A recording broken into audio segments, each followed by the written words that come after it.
Get ready, listeners. hppodcraft.com.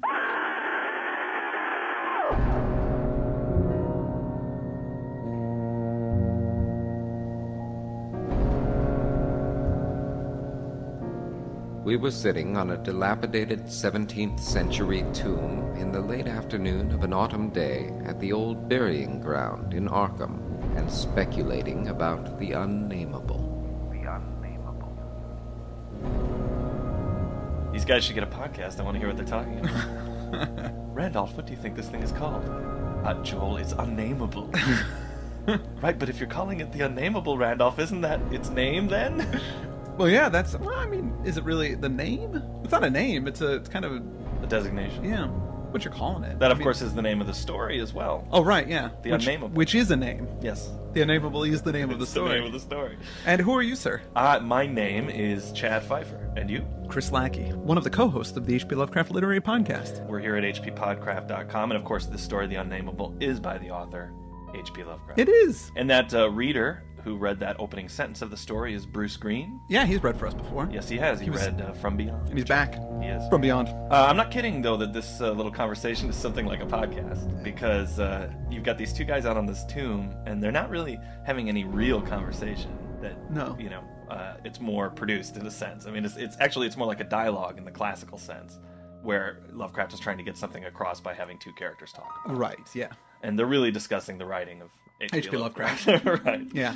I mean, Carter is really, I mean, he's normally thinly veiled, but I mean, it's wafer thin. In fact, I know people speculate that Carter is Randolph Carter, but I don't know if that's necessarily the case, because, I mean, he mentions in the story that he doesn't believe in the supernatural. Right. And I would think that Randolph Carter of, the statement of Randolph Carter and all the other things would very much believe in the supernatural. Yeah. So, where does that leave us? Well, maybe this is years after therapy from the statement of Randolph Carter, and they just convinced him it was a bad phone prank.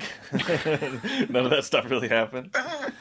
But, it definitely, I mean, this Carter that's in this story, because he does get called Carter. Anyway. Yes, yeah, his name is Carter. He definitely is HP. Right, oh yeah. In fact, his companion that's at this grave with him, that guy's named Joel Manton, says that his Constant talk about unnamable and unmentionable things was a very puerile device, quite in keeping with my lowly standing as an author. I was too fond of ending my stories with sights or sounds which paralyzed my heroes' faculties and left them without courage, words, or associations to tell what they had experienced. We know things, he said, only through our five senses or our religious intuitions. Wherefore it is quite impossible to refer to any object or spectacle which cannot be clearly depicted by the solid definitions of fact or the correct doctrines of theology, preferably those of the Congregationalists, with whatever modifications tradition and Sir Arthur Conan Doyle may supply. So, he's talking about himself. Yeah, you've got his stand-in defending the idea that there are sanity-blasting, incomprehensible things out there that deserve literary exploration. Yeah. And then Joel, his friend, who's a high school principal, says, there's only the natural world, and then there's the prescribed supernatural world that religion tells us is out there. Right. And with the Conan Doyle reference, I suppose he's talking about those fairies that, right. Doyle thought those pictures of the fairies. Yeah, the little girl took pictures of fairies that were really bad. Yeah. Big photographs. Yeah, which he believed in, and he believed in all sorts of supernatural. Yeah, supernatural things. There's all kinds of great stories about Conan Doyle debating with Houdini back and forth. Oh, right. Yeah, I read one in the Skeptical Inquirer that was great, where Houdini produced a trick. Houdini said to Conan Doyle, "If I could produce a trick for you that you can't explain, but I'm telling you it's a trick, will you then follow my line of reasoning to say that somebody might have tricked you, say, on these fairy photos or any of the silly things you believe in?" And Conan Doyle said, sure, and they did it. It was a spirit etching. Yeah, he took a wadded up thing and threw it up against a chalkboard. It was a little cork ball that had paint on it that went up, and Doyle had selected the chalkball, and the ball itself wrote on the slate. Yeah, like a word in German or something. A word that Houdini hadn't seen. Right. Yeah. That Doyle had written down, and it was just a trick. He had an associate in another room using a magnet or something. Yeah, he had help, and there was somebody had saw the paper from over his shoulder, and then went in the other room, and then used a magnet to move it around the thing. But Doyle said his conclusion at the end of it was, "Well, you have supernatural powers." It's like, no, no, you missed the point. This conversation, I believe, was actually probably a conversation that Lovecraft had with a friend of his, Maurice Moe. Now, Maurice Moe was a teacher in Milwaukee, and they were correspondence buddies. The earliest letter that we have of them was written in 1914, so they've been friends for a long time. Okay. And they actually physically met in 1923, where he came out with his family to visit Lovecraft. And that was like the only time that they ever met. Maurice had a wife and 2 young sons, and they, just hung out and had coffee. And I think they went to Providence, and some of other Lovecraft's buddies, they went on They went a walk over at, on the beach, like kind of this really rugged walk, and all the other writer guys wimped out and didn't want to do it. They're like, this is hard work, and Lovecraft's like, come on, this is awesome. Really, Lovecraft was the guy that was into it. Yeah, he was really into it, and then all 3 of them. Well, I guess according to Lovecraft, this is in one of his letters that he said that they pushed down on. I punched out a shark on the way. They were pirates. I had to defend us against. But Maurice Moe and Alfred Galpin started this thing called the Galmo Correspondence Group, where they like kind of shared each other's letters to each other. So they kind of like all wrote to each other. It was their message board. It was their message board. Exactly. That was where I was going with it. So this is like a real guy, and he was religious. Right. And so I'm assuming that this is probably, and this story was written soon after his visit, because they met in August of 1923, and the story was written in September of 1923.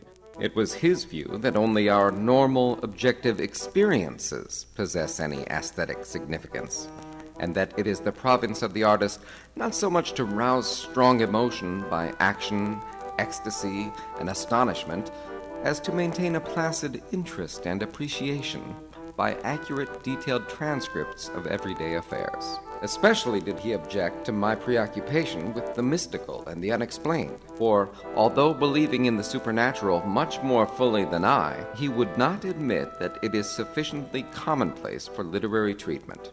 I find that outside of Lovecraft, that I don't read much in the way of supernatural stories. I'm much more of a fan of like Raymond Carver. Oh, right. Yeah. Or Dennis Johnson, or even Charles Bukowski, who sort of just describe life. Yeah. And then you take out of it maybe some larger things about the human condition. Yeah.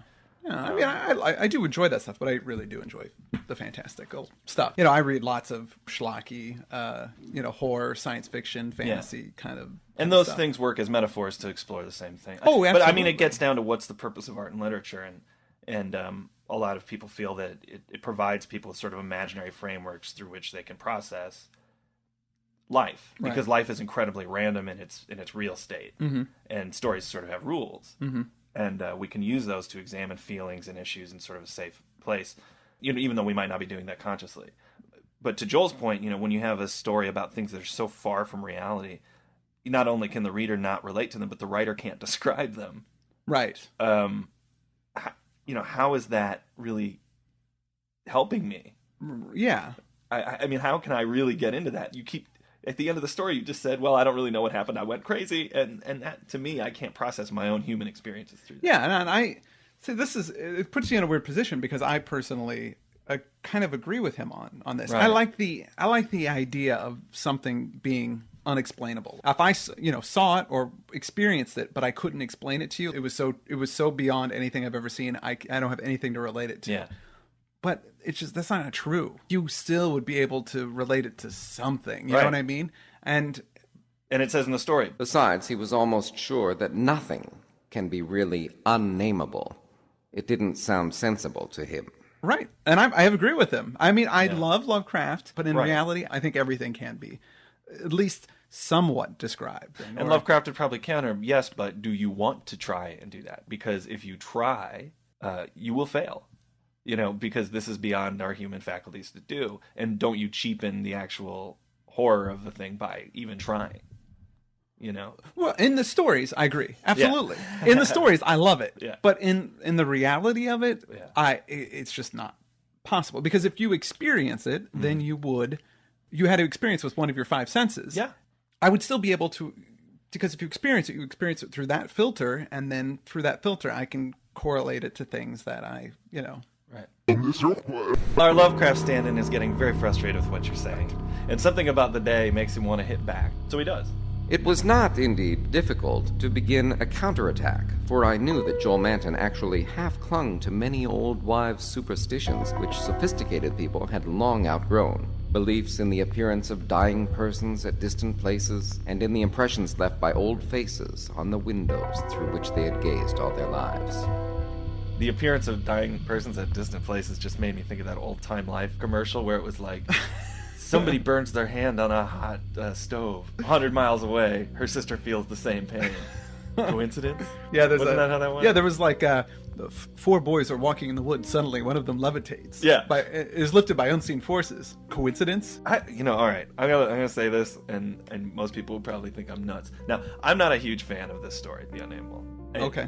As I've been reading it, as usually happens when we do these, I liked it more and more. But my first reading, I was like, whatever. In fact, I asked you what it was about the other day because I couldn't remember, and you're like, some guys go into a cemetery and they talk, and then a monster shows up. It's pretty good synopsis, actually. But the movie of this that was made in like 88 or 89, yeah, I think I like it better than this story. It's been a long time since I've seen it. I think I liked... There was sequels. There was Unnamable 2, and I think Unnamable 2 was actually closer to the story. Yeah, but that was called The Statement of Randolph Carter for some reason. Oh, right. Yeah, but it didn't have anything to do with The Statement of Randolph Carter. That one's on DVD, but the first one isn't for some reason. Yeah, no. I couldn't get it from Netflix. I wanted to watch it again, but I remember liking it. I know it's just a slasher movie, essentially. Right. I think they have them in the graveyard in the beginning. Yeah. Well, they capture one thing that I think in this story is really cool, which is the concept of leaving an impression in a window's glass because you've been staring through it for so long, which is suggested in that last quote. Yeah. That's really neat and used to good effect in the movie. Yeah, that was that's kind of common ghost folklore belief that, like if somebody died, you can still see there because they looked out the window enough that you could see their face. Somehow it gets an imprint. But I never my first exposure to that idea was the movie The Unnamable. Oh, right. I mean, it's not common. I guess it's been so obviously disproven that people don't really talk about it much anymore. I don't know where we're going with any of this discussion. Luckily, at this point, neither do these guys. No, so the story takes a turn because twilight approaches. Yes, the sun is going down. Right.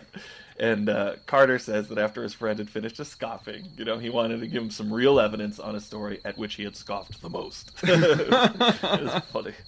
Like he's keeping a list in his head. Well, he scoffed at this one, but boy, he really scoffed. This was the number one scoffing. Yeah. My tale had been called The Attic Window and appeared in the January 1922 issue of Whispers. In a good many places, especially the South and the Pacific Coast, they took the magazines off the stands at the complaints of silly milksops. But New England didn't get the thrill and merely shrugged its shoulders at my extravagance. The thing, it was averred, was biologically impossible to start with, merely another of those crazy country mutterings which Cotton Mather had been gullible enough to dump into his chaotic Magnalia Christi Americana, and so poorly authenticated that even he had not ventured to name the locality where the horror occurred. This writer, this character, Carter, he wrote the story, and then people didn't want it published. Right, they pulled in the Pacific, they had pulled it off the stand. Right, well, something kind of similar happens to Lovecraft. Now, he, did a lot of writing with other writers, and C.M. Eddy Jr. was this guy that he wrote, 4 stories with. And, we're not going to go into those stories because they're really hard to get. There's one book that has a bunch of Lovecraft. It's a book that has all of Lovecraft's things that he did with other people that I've got a hold of. I got a copy of this. Yeah, one of our listeners sent it. One of our listeners said it. Which I thought was so neat. Yeah. They asked on the message boards, the forums there, if we were going to cover any of these stories. And I said, well, I'd like to, but I don't have a flipping copy of it. And one of our listeners, Mike Davey, was like, dude, I got an extra copy. I'll send it to you. And I said, what? So cool. So yeah. Now they're not readily available to everybody, so we're not going to cover those. We're not going to cover chronologically. They would actually, those C.M. Eddy stories would fall right after this story. Right. But we're going to move ahead to the festival and not do them. Yeah. One of them is called The Love Dead, and The Love Dead was a really creepy story that was about a guy who was a necrophiliac, a guy who had sex with dead people, and then he couldn't get enough dead people to have sex with, so he started killing people. And then he goes off to World War I, has sex with some dead people. It's really unsettling and gross. And basically the story caused a big stink. And it was going to be taken off. It was taken off the stands in Indiana. But the publisher of Weird Tales, Farnsworth, became hesitant after this controversy. It actually sold more magazines because of the controversy, so it was kind of a good deal. But Farnsworth became hesitant to accept stories from Lovecraft after that. And as a result, H.P. Lovecraft's later tales were, a lot of them were rejected. So Wow. he might be talking. I'm not sure about the actual timeline because it just gives kind of months. So maybe this happened right before he wrote the story, which would make sense. But I'm not exactly sure. Well, a lot of artists at the time went on that necrophiliac blacklist. I just wanted to say though that there are three other the Ciametti stories. The first one's called Ashes, which is really pulpy and awesome and doesn't make any sense. Okay. And it made me laugh out loud. So great. if you can find it, read it. The Ghost Eater is about a ghost werewolf. I love that. Which is awesome. Yeah. Again, not really a very good story. Wait, now hold on. Is it a ghost that got bitten by a wolf? No, it's a ghost of a werewolf. Okay, good. Okay, yes. And then there's another story called Deaf, Dumb, and Blind about a deaf, dumb, and blind guy who moves into a haunted house, which is... honestly, I couldn't get through it. Basically, the end of the story was, the guy had an assistant that helped him out. The assistant ran out, and then the guy was typing on he could still type on a typewriter. He lost his senses in the war in some kind of accident. And, God, it's just such a boring, terrible, Somebody was story. like, all right, people love The Haunting of Hill House. People love The Miracle Worker. We've got to get these things together somehow. But in the end, a ghost writes on the typewriter. Yeah. It's like, I got him. It's just, It's just terrible. It was. I don't think Lovecraft actually had much to do with writing that particular one. To get back to our story, right? Carter is talking about his story, The Attic Window. Right. This is a story that he wrote. Yes, because he's a writer.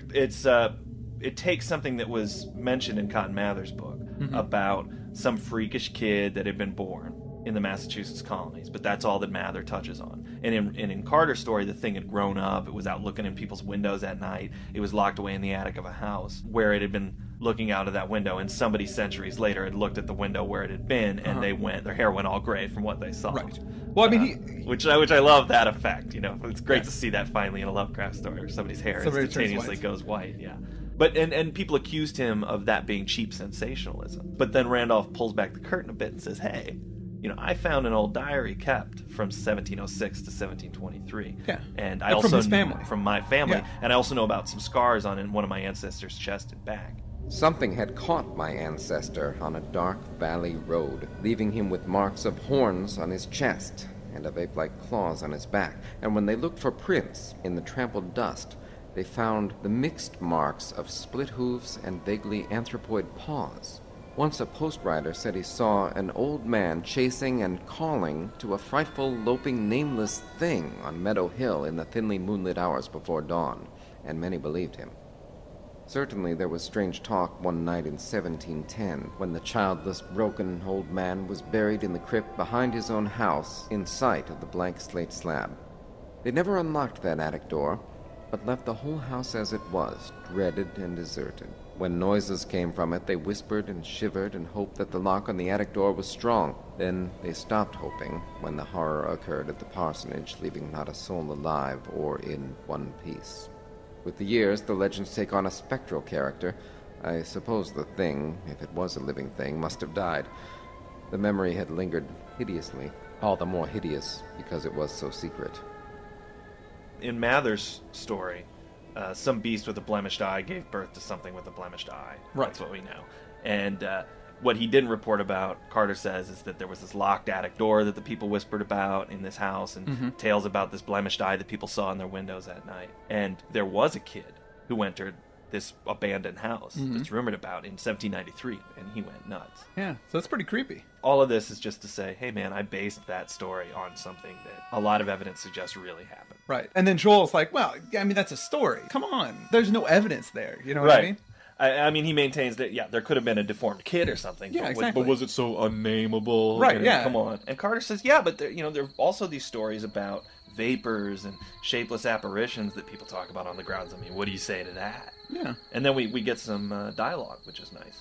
The hour must now have grown very late. A singularly noiseless bat brushed by me, and I believed it touched Manton also, for although I could not see him, I felt him raise his arm.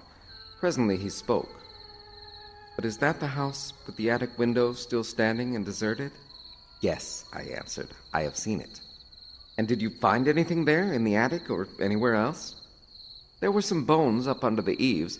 They may have been what the boy saw. If he was sensitive, he wouldn't have needed anything in the window glass to unhinge him. If they all came from the same object, It must have been an hysterical, delirious monstrosity. It would have been blasphemous to leave such bones in the world, so I went back with the sack and took them to the tomb behind the house. There was an opening where I could dump them in.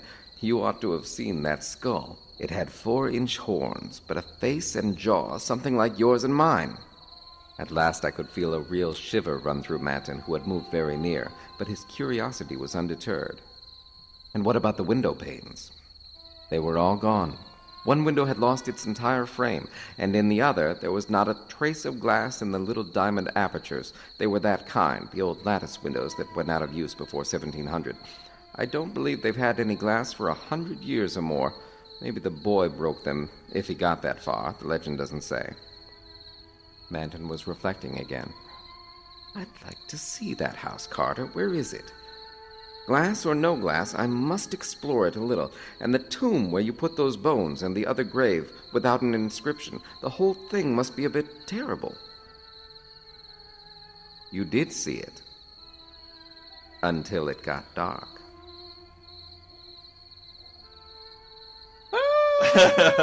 They've been sitting at the house the whole time. Yeah, there was a house. I mean, we failed to mention this earlier in the story. He mentioned that they're in this graveyard and there's a house that's nearby. Yes. That's a mean trick. Well, I don't know if it's a mean trick as much as when rereading it, it seemed like he was playing a joke on his friend that all this was BS. But as the story goes on, it's not. It's not. It's all true. I know what I'm going to do. I'm going to take a guy out to Crystal Lake and tell him all of this Jason stuff. This is going to be hilarious. Not let him know that it actually happened at Crystal Lake. Yeah, and that guy's still at large. This is going to be hilarious. And of course, it's a pretty effective device because Joel lets out a little cry of fear. Uh-huh. And it's answered by something.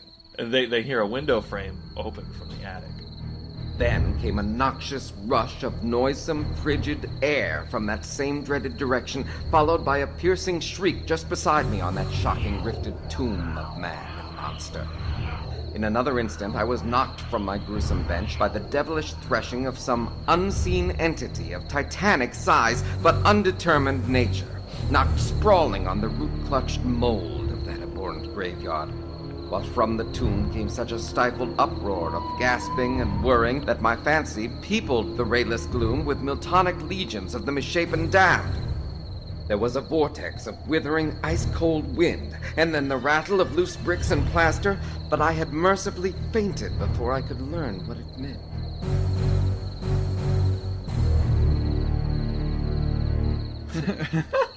He does exactly what he says that Joel is complaining about. Yeah, exactly. Yeah, he faints on the, it actually happens to him. Well, when they come to, they find they're side by side in a hospital. Yeah, and a farmer had found them. A farmer had found them away. a mile away from the cemetery, or the graveyard where they were. Yeah. And they were unconscious and they were brought to the hospital. Why were they brought to the hospital? Well, Manton was gouged. He had wounds in his chest. Wow. And then there's something about Carter, too. Like, he's got a hoof print on him.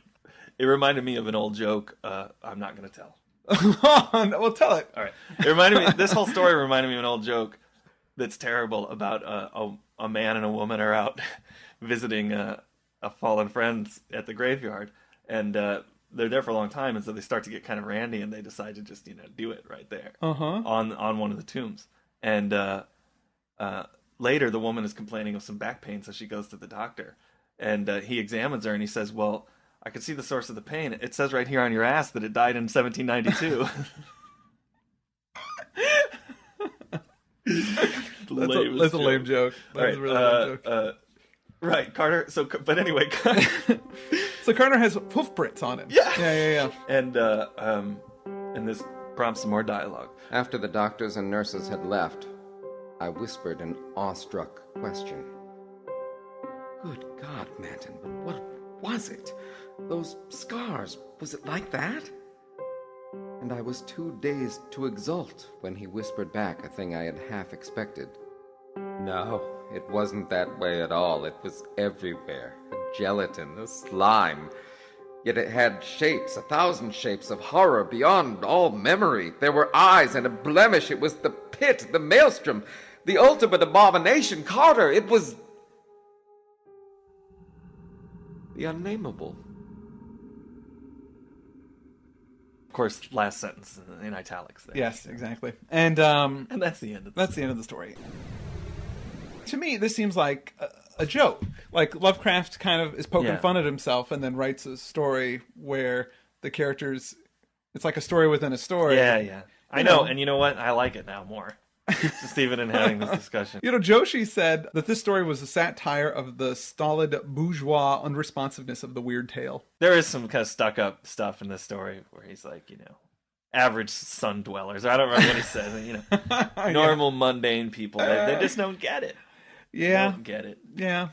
The number one reflexive response of the artist who can't find an audience is, I'm not blaming myself. This audience is too unsophisticated to understand my work. I feel like Lovecraft does that. I mean, maybe I'm putting too much on him, but it seems funny to me. Like the whole thing seems funny, and then even him saying that is part of the joke. He's just like, yeah, these people just don't get it because my stuff's so awesome. Yeah, I know. I think he is diffusing. Well, it gets tense when you're creating things and you do have critics, and they point out things that are true. Right? Oh, yeah. Like we made this movie and people sometimes when they bash it, we've got bad reviews for it. Absolutely. They hit on things that are very accurate. Yeah. And you want to go grab them and go, yes, but there was XYZ that made it that way, or this is the circumstances where, or, I'm sensitive about this podcast because you go through the same thing, I'm sure, but when we edit it, I have to listen to it over and over and over. Oh, yeah, I know. And pretty soon I'm just like, what's wrong with me? What? I just walk away and I just start making fun of it. I'll walk away and I'm like, oh yeah, here's another thing that reminds me of something from my childhood. And, oh yeah, that's really cool. That's a very accurate impersonation of yourself. I mean, if you're doing anything at some point, you're your own worst critic, and right. sometimes you want to just diffuse it, like for example by making fun of yourself, as I just exactly. Well, I mean, I get a little. This is a little strange thing. I mean, this podcast is an artistic endeavor for myself. Sure. Like we're creating something here. Yeah. But it's a creation that's based entirely off somebody else. Right. This is something that anybody that studies other people has to come to terms with. It's like, I'm never going to do the great things. Mm-hmm. I'm going to comment on this other person's great things. Yeah. And that's going to be my life and my existence. Yeah, that can make life hard sometimes. Sure. I mean, of course I do strive to do my own creative things. Yeah, right. But in this particular, instance, we are totally riding on the coattails of H.P. Lovecraft. Yeah. Well, we just had this conversation the other day. I was talking about decisions I made not to go into graduate studies. Right. Because I got my bachelor's in English. That's it. But I had a really great American literature professor who was sort of pushing me to continue my researches, specifically on 1890s in weird literature. Because I had written a whole thing about use of the color yellow and the king in yellow, and this kind of stuff. And I was walking away from the English building one night late, and I saw somebody up in one of the third floor offices with their light on, and I just thought, I can't be that person.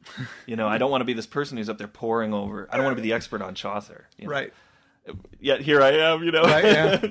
a decade on, and here we are, making a show about this guy's writing. But yeah, and it's tough to deal with criticism, but I think Lovecraft does it in a really kind of intelligent and funny way. Yeah, I guess our whole discussion, we're saying we understand defensiveness about what you're doing. Oh yeah, absolutely. Everybody feels a little bit like the work that they're doing is kind of stupid. So it's, as I thought about that, and as we were doing this, now I like the story much more. Oh, there you go. Yeah. I guess maybe I was just reading it as a straight up monster story, and it falls flat as that. Oh yeah, no, but as a dialogue about one's own work, it's pretty cool. I think it's pretty cool, and I don't have anything more to say about the story. I don't really either. As we said earlier in the podcast, our next up we have the festival. The festival, which is about Mardi Gras, as far as I know. Yeah, that'll be timely. Yeah. That's a stupid joke. Do you know anything about that story? I think it's about a festival. Yeah, some kind of celebration. Good. No, I read it a long time ago, and I have a vague memory of. I think it takes place in Kingsport, and some guy comes back. It's great that I'm speculating what the story is about. A guy comes back. I read it a long time ago. Yeah, he comes back from wherever he lives to Kingsport because every year they have a festival, and it's kind of an arcane sort of mystical order, druids, witches, something like that. Gotcha. And I think that's what the whole story is about. Probably you should cut all that. We'll see what happens. Ladies and gentlemen, this is the type of insight that you are donating your hard-earned money to support. Well, okay. I'm glad that we could meander all over the place. We did a great job. So we'll see you next week when we talk about the festival. I'm Chris Lackey. I'm Chad Pfeiffer. And this has been the HP Lovecraft Literary Podcast. HPPodcraft.com.